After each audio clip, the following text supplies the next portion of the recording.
संगमेश्वर तालुक्यातल्या कसबामधील धर्मवीर छत्रपती संभाजी महाराज स्मारक इथं दिनांक 11 मार्च रोजी धर्मरक्षण दिनानिमित्तानं धर्मवीर छत्रपती संभाजी महाराज यांच्या अलौकिक गाथेसह विविध कार्यक्रमांचं आयोजन करण्यात आलं असल्याची माहिती भाजपाचे विधानसभा क्षेत्र प्रमुख प्रमोद आढळराव यांनी दिली आहे।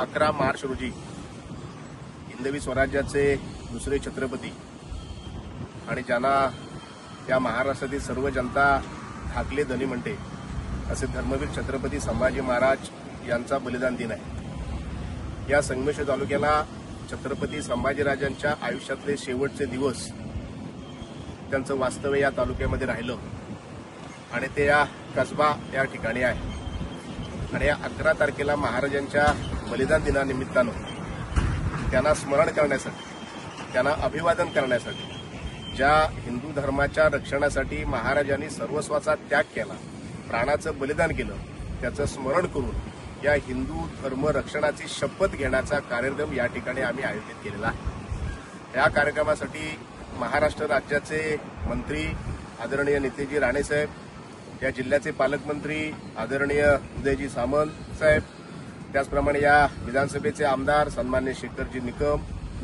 विधान परिषदेचे आमदार सन्मान्य प्रवीणजी दरेकर साहेब, सन्मान्य प्रसादजी लाड साहेब, त्याचप्रमाणे भारतीय जनता पार्टीचे प्रदेशाचे अध्यक्ष सन्मान्य रवींद्रजी चव्हाण साहेब, रत्नागिरीचे आमदार सन्मान्य किरणजी सामंत साहेब, या मान्यवरांबरोबरच या तालुक्यातील आणि तालुक्याच्या बाहेरून पण सर्व हिंदू संघटनांचे पदाधिकारी, कार्यकर्ते या ठिकाणी जमणार आहेत। या ठिकाणी मुंबईहून एक पूर्णपणे महाराजांच्या जीवनावर आधारित असा 1.5 तासाचा कार्यक्रम आयोजित केलेला आहे आणि तो कार्यक्रम पूर्ण झाल्यानंतर इथून सर्वजण चालत कसबा येथील महाराजांच्या पूर्णाकृती पुतळ्याजवळ जाऊन त्यांचं दर्शन घेतील। त्या ठिकाणी त्यांची महाआरती होईल आणि हिंदू धर्म रक्षणाची शपथ घेऊन मग हा कार्यक्रम संपेल।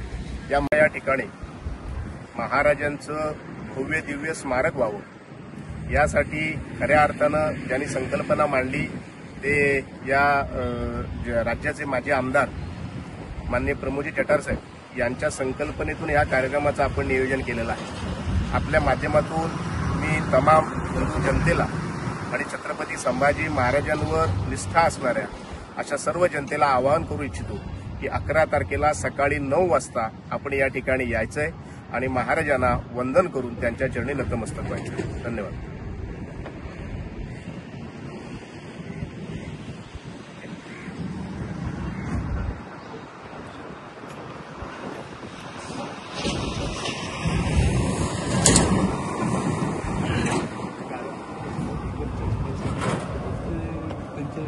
$200+ लोक होतील ना।